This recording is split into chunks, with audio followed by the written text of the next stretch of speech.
All right. Hello, everyone. My name is Akosh. I'm the CEO of Airtime, which is an autonomous discovery platform turning user calls into product insights. You can run any user research call or sales or customer service calls through it, and it will identify dominant feedback and patterns like unmet needs or pain points. Today, I'll be talking to Eitan Gersh Kaplawi about roadmaps and why they're dead. Eitan has over 12 years of amazing and hands-on product management experience, and he is now Senior PM at Gloat, which is an AI talent marketplace. He will tell you more about it in a second. While people are tuning in, a couple of technicalities. If you have any questions for Eitan, if you have any technical problems, like you can't hear us or you can't see us, use the chat, put your questions, put your comments, put your feedback in there. Latest in the Q&A section, we're gonna pick up the questions and I'll make sure that you can pick Eitan's mind. Second thing, I'm going to put our LinkedIn profile links in the chat as well very soon. It's one of the best ways to connect with either of us. If you have any questions, any topics you want to go back to after the session today, you're more than welcome to do that. And the last thing is, this always pops up during webinars. This webinar is being recorded, and the recording will be available on Airtime's YouTube channel and our blog as early as tomorrow. So without further ado, Eitan, it's a pleasure to have you here. I'm very, very happy you accepted my invitation. And as a first thing, could you say a few words about yourself so that we can place you in this big world of product management and tech companies? Amazing. So first of all, excited to be here and thank you for having me. And I always enjoy our conversation, so it's a great excuse to have another one. I'm Eitan. I've been a product manager for more years than I can remember, probably 12, as you said. I've been on multiple types of products and companies like mobile apps, web apps, backend products or API products, and now I'm been on platform team for the probably past 2 companies I've worked at. And I've had the experience of going through various planning methods, and also in my time or in my hat as a consultant, I work with early stage startups, and I see a lot of mistakes they do around roadmaps and planning and this sort of stuff. And that's what got us here, I think. Absolutely, absolutely. I think you just provided the perfect segue about roadmaps, and we had a number of discussions in the past couple of years. There's one of the things that you said, and I clearly remember the moment when you said, "Well, Akosh, you know what? Roadmaps are dead." I just plagiarized when I came up with the webinar title, and I took this from you. And I think as a first step in the webinar today, I'd like to understand what experiences and what learnings in your professional past brought you to the conclusion there's something flawed with roadmaps. Perfect. So just like I'll give like a public service announcement, like a disclaimer that I think should go on all product discussions. Basically, no 2 companies are the same, no 2 product teams are the same. Your market, my market, your team, completely different. What works for me might not work for you, and vice versa. So like, listen to the concept, take what works for you. Like, this is not a religion. And like, I don't pretend to know everything. I'm sharing my experiences. So I hope it will be helpful for people. I truly believe that there's no one way to do product management right. So like, disclaimer. With this out of the way. So basically, I think what product maps are trying to solve are a few things, and like, you can chime in and help me with your experiences, but it's clarity towards the future into what we're going to do. And we have a strategy, and in smaller companies and earlier stage companies, the strategy can shift quite often, as you probably know. And we want to see that like we have a plan to play out the strategy. The second thing is for the market people. All right, so let's say we have builders and market people in a company. We need both of them. So market people need to go and sell the product or create a website or create marketing material or whatever. And they're looking for certainty into what features they'll have and what they can build and what they can promise their clients and when will it come. And oftentimes these two things clash because the desire for certainty and predictability, which very often comes from the people that never built software. And I'm not saying it's like their fault or their issue. It's just like we're operating in different fields, builders and market people. And the desire for certainty like puts the team into a place where you want to hammer down a roadmap and what we're going to do and when it will be delivered. And the reason I think it's flawed is for two main reasons. One is I think I'm a big believer in the theory of constraints in product teams.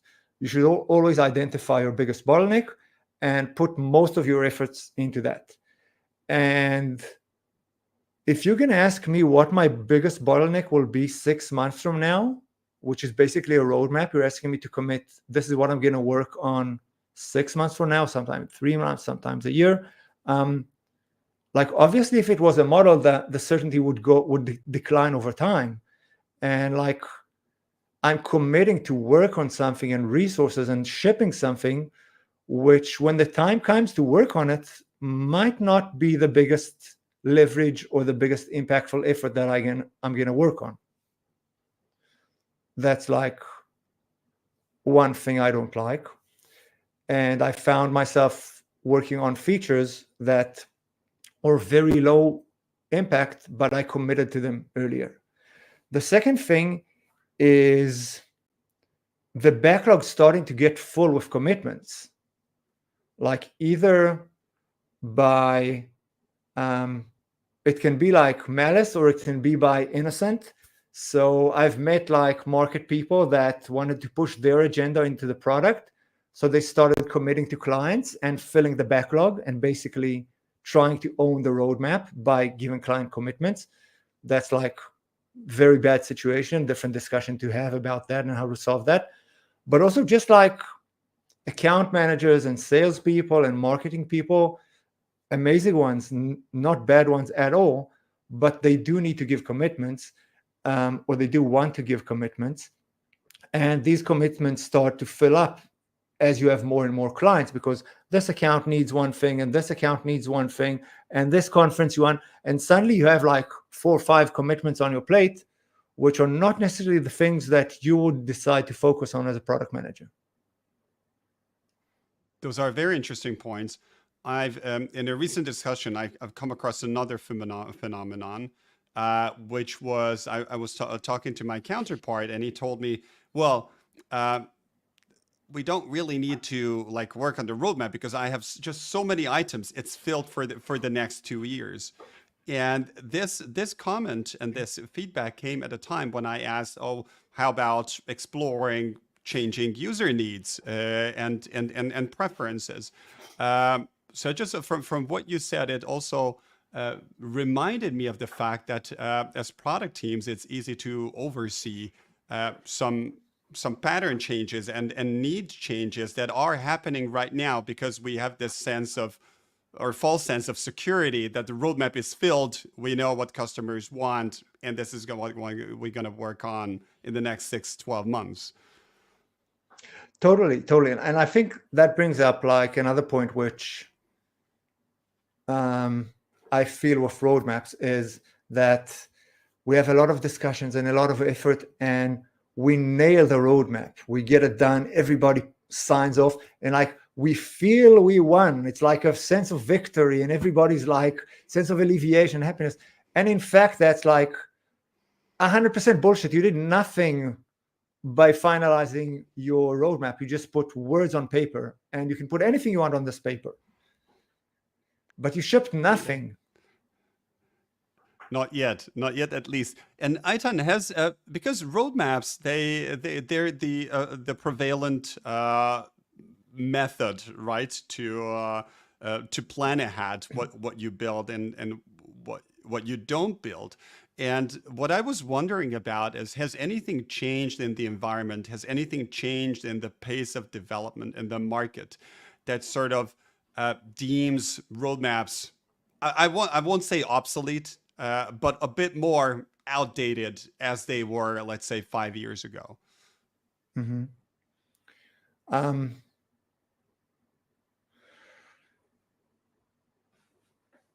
I think, first of all, like, I don't know if it's the market or me evolving as a PM, but basically the realization that I'm basically dumb about things which are 2, 3, 4 months out, and I don't really know.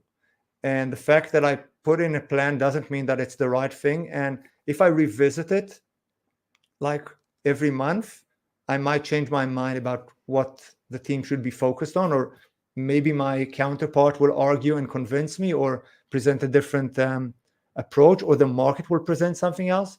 So like, for me, it was just being more in touch with constantly polling like my model of reality and figuring out what's the most important thing, and adapting my priorities based on that and the teams.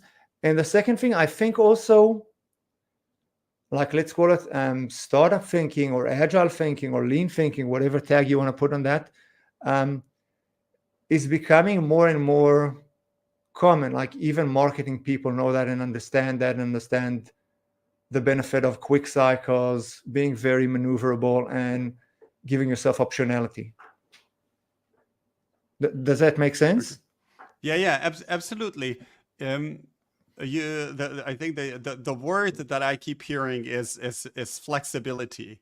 When you think about roadmaps, is that one of the dimensions that you're trying to add as a solution, or how do you approach this flaw of the roadmap, which is the rigidness coming from, okay, I just planned something ahead to 6 months and now we need to stick to it? Mm-hmm, mm-hmm. So it really depends, like, on the team I'm on or I'm working with, but I try to think of the horizon the team has in terms of certainty. All right. For example, in the early days of airtime, you could probably see like a month out tops with clarity in terms of like things that you have to do and ship, and afterwards it will become like guesswork, or the level of certainty will really go down. So like, first of all, identify the time horizon which you have certainty, or like, let's say 70 or 80% certainty in terms of the things you're going to ship in. And a difference between companies and between teams. All right. Even if tomorrow you start a new team in an enterprise company, they might not have like an horizon past a month or 3 months. So first of all, like, thinking of the smallest, least riskiest step that the team can take, and trying to like shrink the horizon of the roadmap to match that step. That's one thing I'm thinking of. Second thing is, and some companies do what I'm just going to say, and some companies don't, but like, try and have, first of all, like, goals in terms of the entire quarter or period that you're planning in. These can be OKRs, KPIs, any type of smart objectives, however you define your goals. And for the near future, the beginning of the period, it's all right to be detailed and very specified. But as you start getting away, be vaguer and vaguer, and like say, we're going to focus on improving performance, for example. Don't say, we're going to improve performance by working on our back end, blah, blah, blah, blah, whatever you're going to do. So like, keep yourself maneuvering room on the metric you want to change and not the specific things you're going to do. And as you is this how it also works at Gloat? And if you're working in this method there, could you give some examples in terms of what's the whole time horizon where you feel high confidence and high Mhm. fidelity? What's are there like a middle section and then the product vision blurrier part in the end? And how do you come up with these goals? I'm looking for like a few tangible and good inspiring examples here. Mhm. Mhm. So um, this is an interesting example. So I started working at Gloat 3.5 months ago. So I did one cycle of quarterly planning and roadmaps, and I'm just about to start the second one. And the challenge for me was that Gloat does like the classic roadmap planning that is known, but like because I'm new to the neighborhood, I said like, listen, learn, observe, take notes, think what's going well, what's not going well, and like it's not your time to shake the boat, especially since it's like a very concentrated effort by the company to organize its process and create predictability for R&D and market teams. But few things. So first of all, like the first few sprints at Gloat, we laid out the entire sprints for the quarter, and around week 2, a commitment came in and just shuffled the cards, and the roadmap is not completely out. Like I'm a big believer of the quote. I think it's Eisenhower. Like planning is everything. Plans are useless, but planning is everything, because the planning process did surface dependencies and things we have to do and this sort of stuff. Like it gave us a lot of this discovery materials, but the plan itself broke very quickly, and not completely, but fairly. So what we're doing differently in the coming quarter is to plan in more detail the beginning of the quarter and make it vaguer and vaguer as we go on. That's one thing. The other thing is trying to create alignment of the KPIs that everybody knows, like I'm on the platform team. These are the KPIs of platform team. These are the 3 things we're going to focus on, or the 2 things we're going to focus on. And these are the biggest rocks we're going to do to move it forward. And obviously we have client commitments and this sort of stuff that we'll have to handle as well and will come in. But to try and really narrow down like number, big rocks, commitments we're going to do, which can also be big rocks, but not like a million different things. Keep it very high level. Not very, but medium. Does this make sense? Absolutely. I'm gonna rewind the wheel of time a little bit, and Airtime is my first startup, and the first time I'm a founder, and I think I've become a lot more relaxed in the last 3 years. But I clearly remembered in the beginning, I was very tense. You know, my background is in strategy consulting. You hash out everything. You start a project, you have a Gantt chart, and you tell your client exactly what's going to happen in week 2 on Tuesday, what's going to happen in week 8, what exactly you're going to be working on. And I'm curious if you had like old Akos, I mean old in a sense Akos 3 years ago, who's tense, who's worried, who wants to have comfort, and even it's a false sense of comfort, like having a roadmap which is hashed out further into the future. It sort of indicates okay, the product team thought about it. They hashed things out. I can relax. How can you convince Akos 3 years ago to be more relaxed and just maybe gradually mouth feed this more flexible approach to roadmaps that you advocate? Perfect. So basically, 3 years ago, Akash was on the market side, basically, because he doesn't know how to ship software and basically how you build software and all of the things that go into it. And you don't really understand how come there's so many changes and interruptions and unknowns in a pretty closed system. At least it seems from the outside. Um, and what I did in a previous company I worked for, um,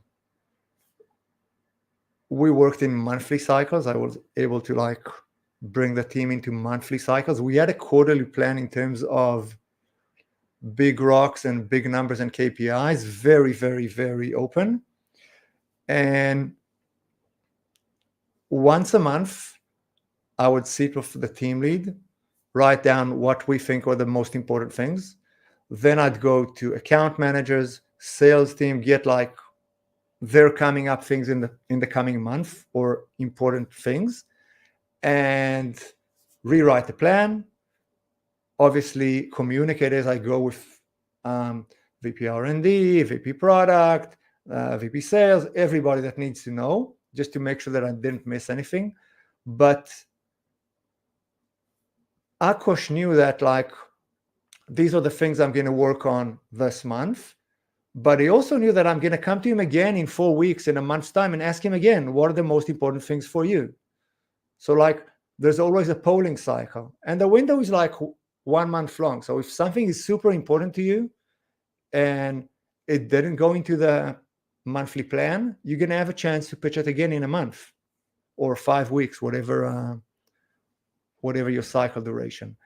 And so the fact that there was trust in the fact that I will poll you and you will get a chance to raise your concerns every month. And if something is high importance or commitment, you will flag it and I will factor it into my plan. And that I listen. I don't just come with a plan, listen to you, say, yeah, thank you very much, bye-bye, and do my own thing. But I factor in my actions, my prioritizations, show that I take into account what you said, builds confidence. So basically, as you build trust, everything becomes easier. And listening and trust, I think, are very important things in this game.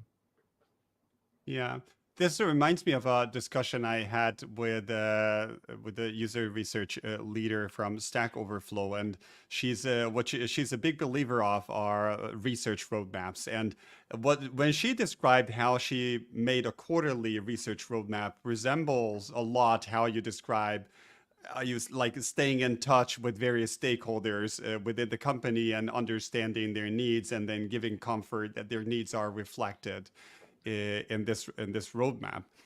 What I'm curious about though is flexibility is a lot of value, but is there a like a tipping point or an inflection point when if a system becomes too flexible, then it's destructive in a sense that it's a lot more effort to keep this too much flexibility, and we're constantly changing whatever is on the roadmap, even on the short term? For sure. So there's like a balance between checking every day what's the most important thing and changing, and then you find yourself like running in all directions and basically making no progress, versus like checking in a short cycle, 2, 3, 4 weeks, but also making sure you're shipping. Like basically look at the output. If you're not shipping meaningful things, something is not working in your process. And I don't care if you have like detailed roadmaps or you're working in weekly cycles, monthly cycles, whatever. Something is not working properly. So examine your outputs and outcomes. And if you're happy with them, don't listen to me. You got a system which is working perfectly, good for you, enjoy. But if they're not working, you better change something up. And that's like a good indication. And then like, in terms of the flexibility, ask yourself if you feel that people are focused. Like if I'll come to Akosh and tell him, Akosh, what are you working on? Do you know what it is? And like, what's the horizon in which you need to get it done? And if people can answer it clearly and they focused on one thing, I think it's a good situation. But once people cannot answer like what I'm working on, what problem it's solving, who is it solving for, when does it have to be done, what are the resources and other players, I think you've gone like too vague. Got that. I have we are nearing the section of our dialogue. So I'm just putting this point out there to the audience, which I see like a number of comments and feedback there. Thanks so much for the engagement. And if you have any questions, I hope I'm not going to be grilled or stabbed. I don't see the comments, but but it's if you have any questions, anything like you bring your problem, your worry, anything that Eitan said that you would like him to elaborate more on, this is the time. Put in the question, and I'll make sure in the next few minutes we'll transfer to the Q&A part, and I highlight the questions and put them for Eitan to answer. I want to add one more thing, which bothers me with roadmaps and planning. So at the end of the day, let's say we want to build a feature, all right? Add the caption of the name and below it the description of the role, the red and white titles we're seeing on the screen as a feature. So as a PM, at the end of the day, there's no way around it. I will have to pull somebody from engineering, from what they're working on right now, and get an estimation into something we might work on in the future.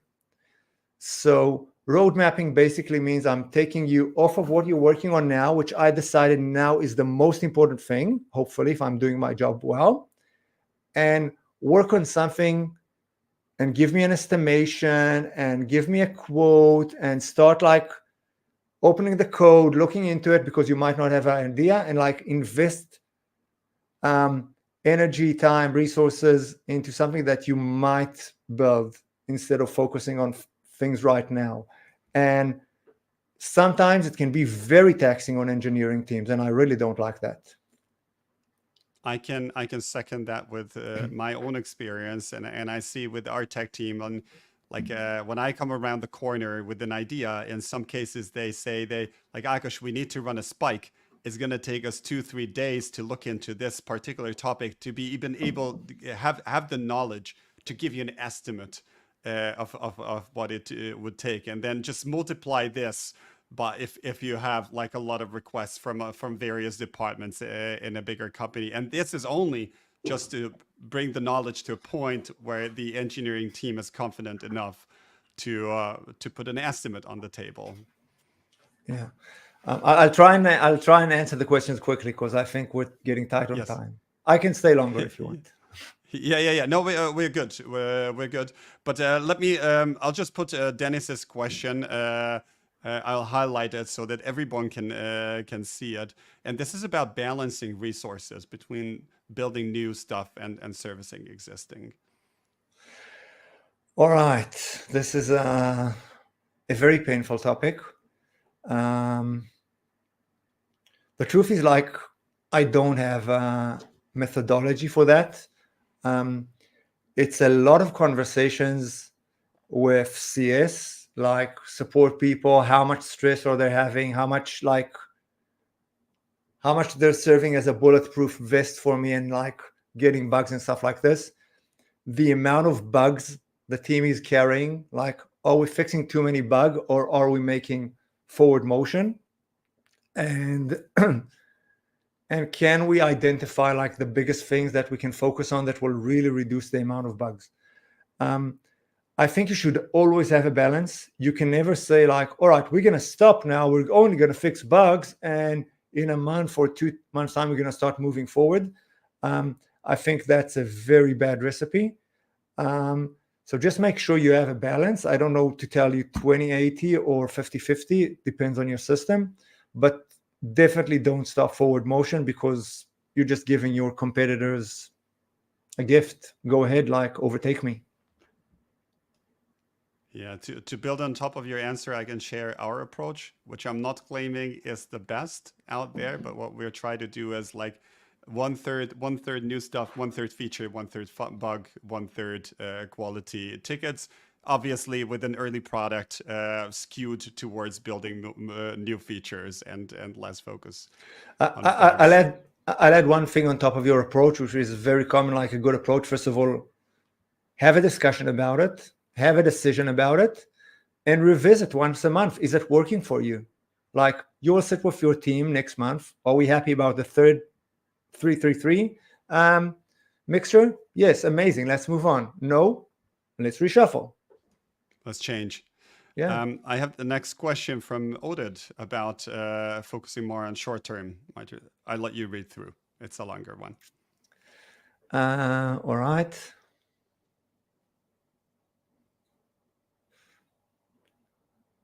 All right, cool. So this is a very good question. Thanks for that. So basically, the question is how to make sure that when each time you're choosing to work on the most important thing, you're not just working on the closest most important thing while losing sight of the longer, bigger goal. And that's a very good thing. And I think for that, like the company needs to have clear mission and goal and overall strategy of how we're gonna do that. And you as a team need to like feed off of that your decisions. But also, once you have a plan, once you know what you're doing or think you know what you're going to do, get feedback on it. Like get input from leadership. Do you see how it plays out? And have a discussion about it. So, for example, when I do my quarterly planning, I have my yearly goals on top of that. I do the planning, and then me and my team lead, we sit and we see which of the boxes feeds into the top goals, the yearly goals that we have to meet, that the company wants us to accomplish, just to make sure there's alignment and that there's a good mixture. And if there isn't, we surface it. So, for example, now in Gloat, we felt that there's not enough effort into a specific yearly goal. We flagged it out to leadership, like commitments, bugs, whatever, are preventing us from moving this goal. Are we fine with that? Let's discuss. Does it answer the question? Was it clear? I give Oded a couple of seconds to answer in the comments, and if you have some follow-up questions, feel free to put it there. In the meantime, I have it's more like a comment from Chris, but I think it has a number of interesting ingredients, and I wanted to ask you to reflect on this and share your thoughts. I'm just reading for a moment. Yes.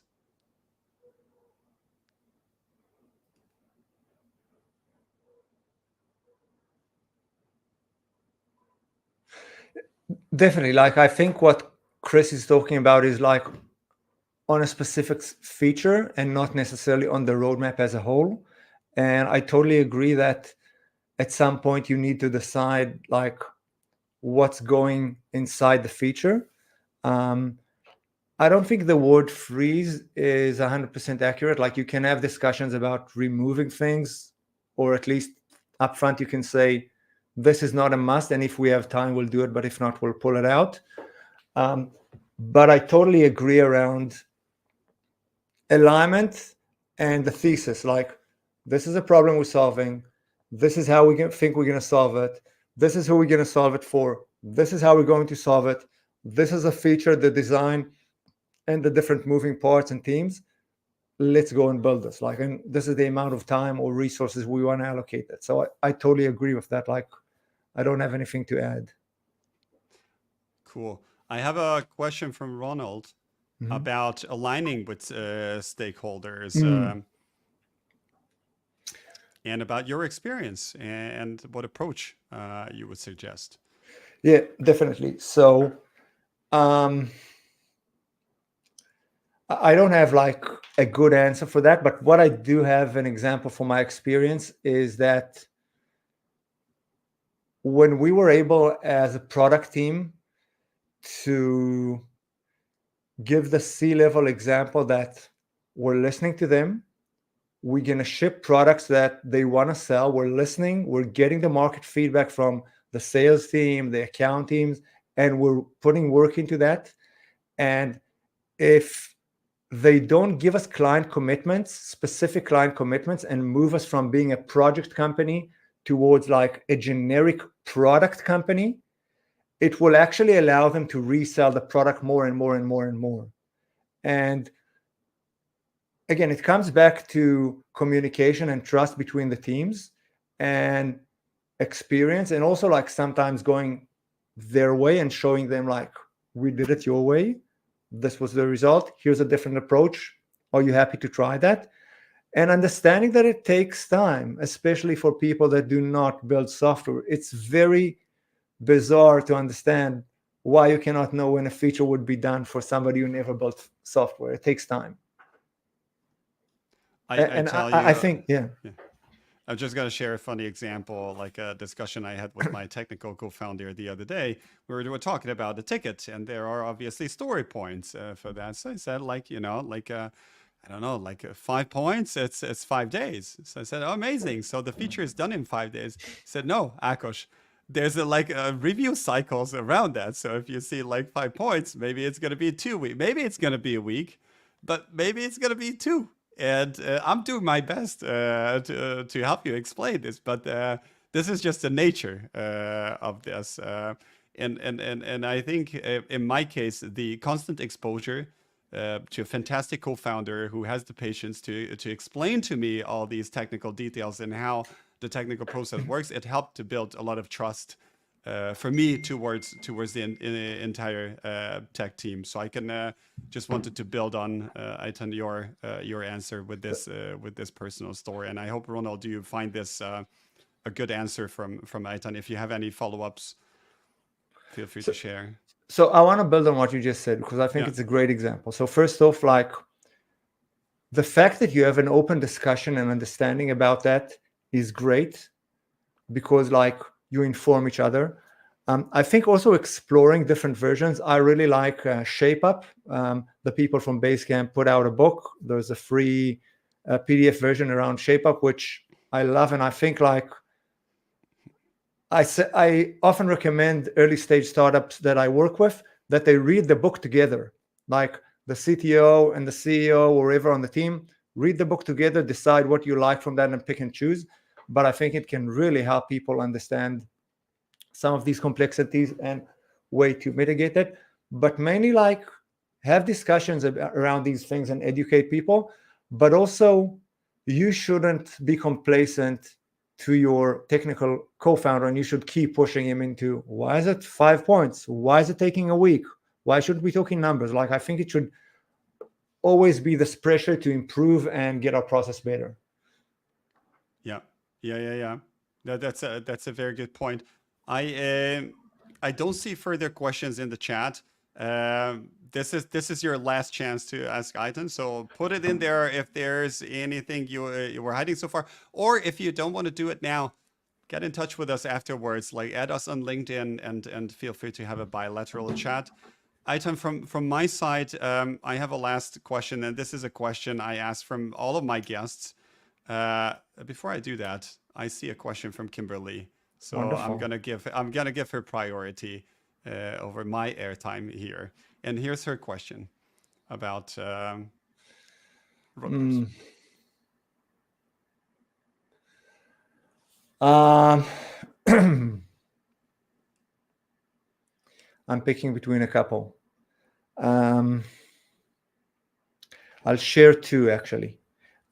One was an early stage startup. I think they were seed or pre-seed, and they shared with me like, I think it was a 6-month roadmap, and it was like based on so many assumptions into the market, so many assumptions into what are the right features to build, and so many assumptions into hiring people. Like I think there were 3 people at the time, and the roadmap took into account that they will be like 6 people. I think it was like completely unrealistic for a startup. The horizon, 6 months for a seed startup, I think you could say it better than me, Akosh, but I think it's like beyond the mountains. You're basically just guessing at that point, I think. Absolutely. So like if you're an early stage startup, 1.5 to 3 months tops, in my opinion, based on your stage. The second thing was a more mature company. First of all, the roadmap planning tried to do like a 6-month plan. And second of all, a lot of meetings and uncertainties and commitment from sales. I think My team lead during that period, I'm not sure she worked on anything besides road mapping, or like she killed herself during the process so she can also be there for like the team. And so was I, but for me, like road mapping is part of my job, so it's not as taxing.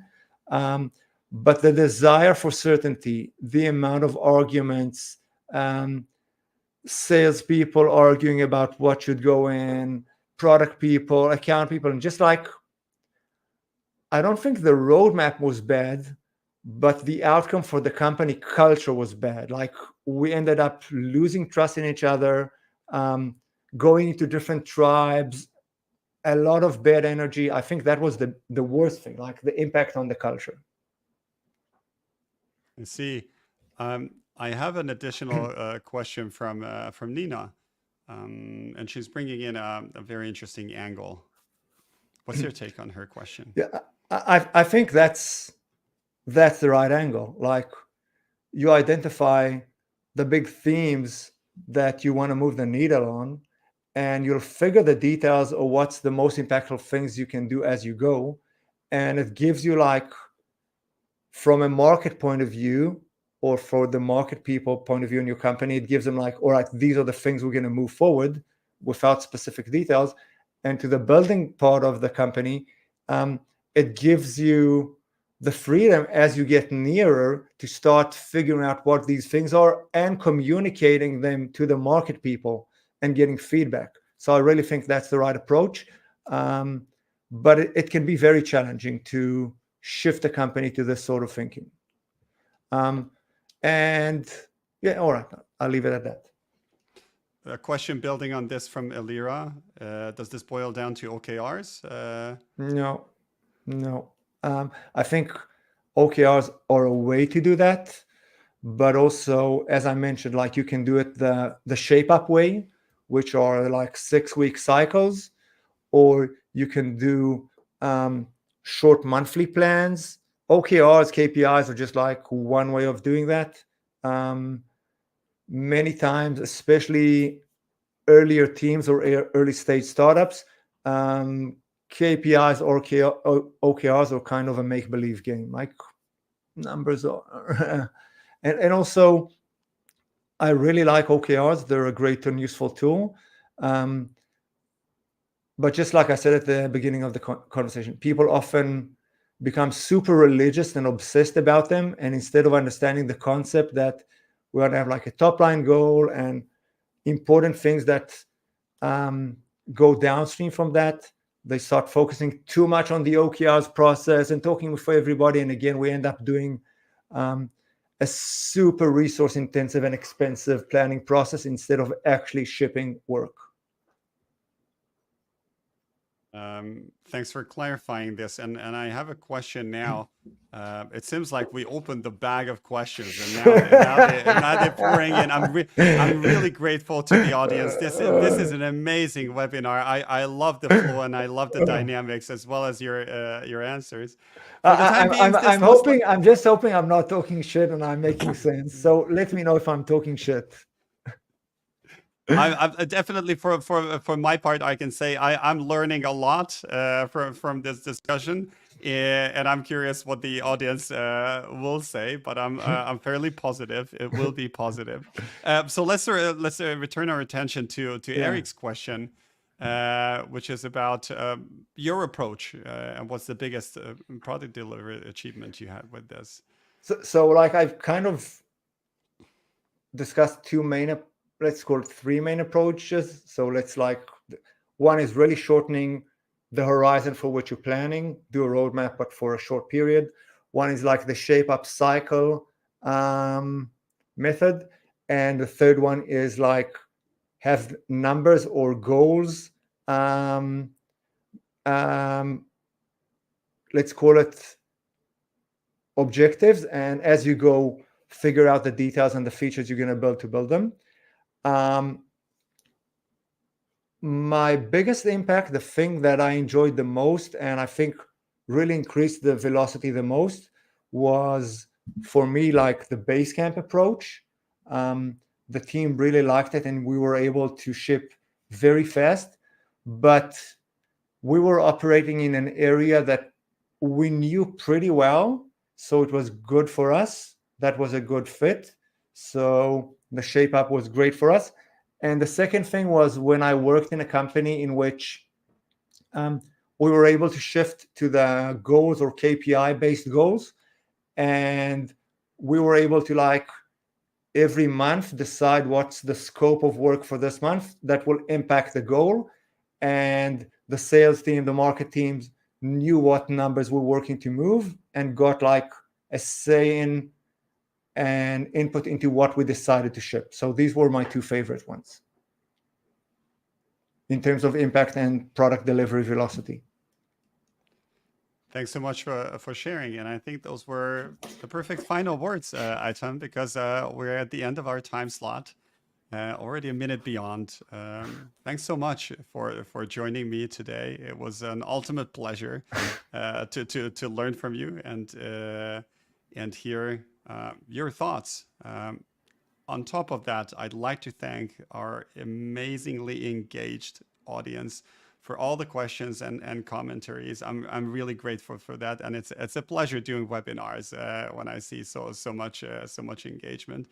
So it warms my heart. Thanks, and I wish all of you a very nice day or the end of the day in case you're located more to the eastern parts of the world. Take care, everyone. Thank you, Akosh. It was a pleasure. And I hope I will get better at roadmaps. I'm still working to improve. If you make like a quantum leap from here, from where you are, then come back and you need to tell us again. Okay? Yeah, definitely. Cool. Let's do that. Take care, everyone. Ciao, Ciao. ciao.